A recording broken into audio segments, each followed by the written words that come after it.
Vamos a hablar de Chagas. Septiembre, desde hace bastante tiempo, es el mes para hablar de Chagas. De hecho, hay una ley en 2007, que fue promulgada en 2007, pero que recién fue reglamentada este año, que justamente sirve para visibilizar esto de qué va el Chagas y demás, y también asegura algunos derechos fundamentales, como siempre, ¿no? Diagnóstico gratuito, tratamiento gratuito y demás. El Chagas es una enfermedad que es mal llamada mal de Chagas, viste que tiene que ver todo con una estigmatización bastante fuerte, que justamente esto de la visibilización apunta a desmontar. Y fue descubierta por el brasileño Carlos Chagas. El brasileño Carlos Chagas hizo algo fantástico, que no solo fue descubrir el parásito que causaba esta enfermedad, sino también el bichito, que es la vinchuca. Rara vez en la ciencia ocurre esto, ¿no? Que uno descubre el bichito y además el parásito, ¿no? El parásito que infecta a este bichito, que luego nos infecta a nosotros. Cuando estaba buscando información sobre Carlos Chagas, me llamó mucho la atención que él tenía cartas, correspondencias, porque así hablaban los científicos antes, como hablaba la gente en general, pero los científicos también, con Bernardo Husey.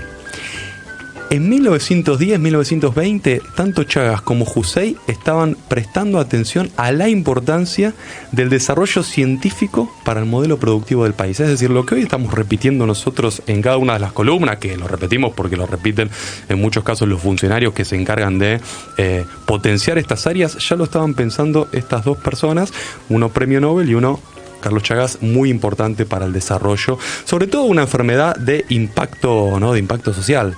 Vos sabés que en Argentina 1,5 millones de infectados con Chagas. Es decir, es altísimo. Es altísimo. ¿Se circunscribe a las provincias del noreste argentino o no? ¿O eso es otro prejuicio? Ya no. Ese es un mito que dice el Chagas está asociado a la ruralidad y a la pobreza. Desde hace muchísimo tiempo ya se comprobó que no. De hecho, en muchas provincias del norte, Misiones, Tucumán, Jujuy, ya casi no existe el Chagas. ¿Por qué? Porque ya hay desde hace muchísimo tiempo conciencia de la importancia de erradicar las colonias de estos bichitos que son las vinchucas. Los invito a fijarse en internet cómo son las vinchucas. Hay una protección, o mejor dicho, una prevención que se relaciona mucho con el dengue. Viste que cuando llega el verano nos dicen cuidemos de eliminar al vector. El virus es muy difícil de eliminarlo, en este caso el parásito es muy difícil de eliminar, pero sí podemos eliminar a quien transmite, que es el vector, que es una vinchuca, que es muy característica, que tiene un color más o menos amarronado y tiene unas dimensiones un poquito más grandes, ¿no? Que la Aedes aegypti, que es ese insecto mucho más chiquito. Por el contrario, otro de los mitos tiene que ver justamente con esto. La mayor incidencia de Chagas en Argentina está en el AMBA. Es decir, el tema de la visibilización, por un lado, dejar de decir mal de Chagas para no estigmatizar a nadie, y la segunda cuestión, no está asociado a la ruralidad. Claro, porque Argentina desde hace tiempo no es tan rural. Entonces es obvio que las enfermedades que vamos a tener, muchas van a estar asociadas a las grandes urbes. Entonces es fundamental tener en cuenta esto, es fundamental también para esto de la concientización, dar cuenta de cómo se transmite. Una, como les decía, es el vector. El vector lo que hace es nos pica, ¿sí? Y no es que la picazón nos introduce directamente el parásito. Lo que ocurre es nos pica. ¿Qué hacemos nosotros cuando un mosquito nos pica? Te rascás. Te rascás. Lo que pasa es que el parásito se aloja en las heces y en la orina, es decir, en la materia fecal y en la orina de estos bichos. Cuando uno se rasca en la herida, hace que ese parásito ingrese. En general, la enfermedad transcurre de manera asintomática, es decir, ni nos damos cuenta. El problema es que nos damos cuenta cuando se vuelve o tiene posibilidades de volverse crónica. Y cuando tiene posibilidades de volverse crónica, ocasiona algo que es bastante problemático, que es la miocarditis chagásica.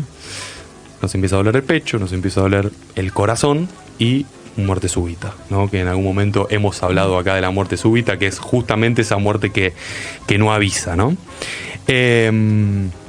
Otra manera de transmitirse, que es la de mayor incidencia, es de madre a hijo, ¿no? Es la transmisión transplacentaria. Por eso, cuando las mujeres están embarazadas, entre todos los test que sus médicos de cabecera en general se les invita a hacer, una tiene que ver con el test de la enfermedad de Chagas, es decir, si tienen Chagas o no. ¿Por qué? Porque durante los primeros 10 meses los bebés resisten. Es decir, si la transmisión es transplacentaria, el bebé tiene Chagas y no pasa nada. A partir de los 10 meses tiene que tomar un antiparasitario. El bebé se le da muy de a poquito, con dosis mínimas. Y en general transcurre en nada, es decir, el bebé no siente nada. Es como cuando te dan una vacuna, viste que los bebés lo llenan de vacunas cuando son muy chiquitos, y está todo bien. Ahora, cuando pasan cierta edad y ya van desarrollándose, si tiene Chagas, tienen las mismas problemáticas que puede tener cualquier adulto, que son problemas en el corazón, como decía, y también problemas en el sistema digestivo. La tercera transmisión tiene que ver con el trasplante de órganos, que es muy común también, y la cuarta tiene que ver con la transmisión oral, es decir, comer alimentos o ingerir bebidas que están contaminadas con las heces de las vinchucas. Ahora, ¿y hay campañas de fumigación? Hay campañas de fumigación. El problema es que todas las campañas de fumigación y prevención están mucho más asentadas en el norte. Por eso.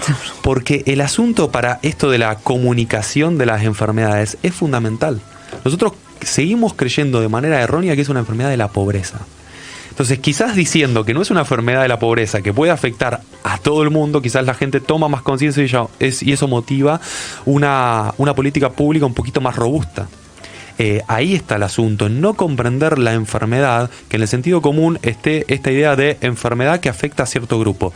De hecho, esta cuestión, como históricamente afectó a los grupos rurales, en el último tiempo eso ya no se vio porque ya no están tan claras las barreras entre ruralidad y zona urbana, es que no tenemos una vacuna, ¿no? Y esto también hay que decirlo.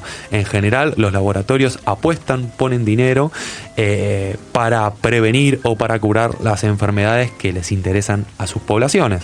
Como nuestros laboratorios no suelen desarrollar vacunas, nosotros no tenemos una vacuna para prevenir el Chagas. Como yo te decía, el doctor Carlos Chagas caracterizó a esta enfermedad y caracterizó al vector hace más de 100 años, 1911. Ahora, ¿y Massa, el doctor Massa, qué rol tuvo en el doctor Massa, argentino él, que también tenía, ¿no?, mucha comunicación con el doctor Carlos Chagas. Salvador Massa lo que hizo fue un sanitarista argentino que se arremangó la camisa, se fue al norte, por ese momento sí era endémica del norte, ahora la realidad es distinta, y laburó muchísimo con las poblaciones pobres del norte, es decir, en el diagnóstico y en el tratamiento. Hay antiparasitarios que funcionan muy bien, que van muy bien, que tienen nombres difíciles, si quieren ahora los repasamos, pero son antiparasitarios contra el Chagas, y lo que hizo Salvador Massa fundamentalmente tuvo que ver con esto. Salud pública, ¿no? Es ir a los lugares, el tipo estaba cómodo aquí en Buenos Aires, se fue a los lugares en donde la cuestión estaba complicada y prestó todo su conocimiento y todo su cerebro para poder contribuir a una enfermedad que afectaba muchísimo. Antes las tasas de mortalidad por Chagas eran muchísimo más altas, hoy enfrentan problemas el 10% aproximadamente de la cantidad de la gente que tiene esta enfermedad. Pero me parecía especialmente importante esto, ¿no? Hoy cuando uno habla con los especialistas, con los científicos y científicas que laburan con el Trypanosoma cruzi, ¿no?, que es el parásito, es el nombre científico del parásito que provoca el Chagas, ellos te dicen, bueno, la enfermedad en general no muta tanto, no hay como mucha novedad en cuanto a la enfermedad. Con lo que sí tenemos que seguir metiéndole mucha garra es con la parte de la comunicación, porque no queda claro, la enfermedad se va moviendo, no es que la enfermedad es igual en todos los contextos, porque los contextos cambian. Entonces es fundamental justamente esto, es fundamental tener en cuenta que en Argentina hay muchísima gente comprometida, yo recién decía, 1 millón de personas, y este dato va a ser, todavía más fuerte. En el mundo hay 7 millones de infectados, en Argentina 1 millón. Ah, bueno. Tenemos un problema de salud pública. Problema serio. No lo estamos viendo, nos parece que es lejano, nos parece que es una enfermedad del norte, ¿no? Y se tiene un paneo de las edades de ese universo de 1 millón. No, las edades afecta a todos por igual. Es como el dengue, no es una enfermedad. En general, las enfermedades transmitidas a través que tienen a animales como vectores no discriminan. No hay una discriminación. Es algo similar, por más que no tiene estas mismas características, a la COVID. No discriminan, es decir, te la pegaste y la tenés. Te picó un mosquito, te rascaste la herida que te hizo y la tenés. Obviamente, siempre a los sectores más desprotegidos es a los que más perjudica. siempre me acuerdo de una crónica que sirve muy bien para explicar esto, que escribió Rodolfo Walsh, 1967, ¿no? Que la tituló La isla de los resucitados, y hablaba de los enfermos de lepra. Y decía, la lepra es causada por un bacilo, por una bacteria, el bacilo de Hansen, pero es una enfermedad humana que es potenciada por los seres humanos. ¿Y qué quería decir Rodolfo Walsh? Que no era especialista en periodismo de ciencia, pero hizo una crónica de lujo. Lo que quería decir básicamente es que la salud es un problema social, ¿no? Que los más afectados, las más afectadas siempre son los más pobres. Si vos vas a todos los índice de cáncer, los más pobres son los que mayores problemas tienen. Índice de, no sé, de tabaquismo, los más pobres. Siempre. Mala alimentación, que vos decís, bueno, la mala alimentación es obvio para la desnutrición, pero no para la obesidad. Los más pobres son los más obesos, son los más desnutridos, son los que más tabaco consumen. Digo, es como hay una clave marxista, si se quiere, que todavía sirve para poder mirar problemas de salud pública. Rodolfo Walsh lo hizo en 1967 y la invitación para todos y todas es justamente eso, que miremos a la salud, los problemas de salud pública desde una mirada un poco más humana, ¿no? La visibilización y la comunicación, por lo menos en esa parte, pueden hacer eso, ¿no? Mostrar de qué va el problema y desestigmatizar sobre todo.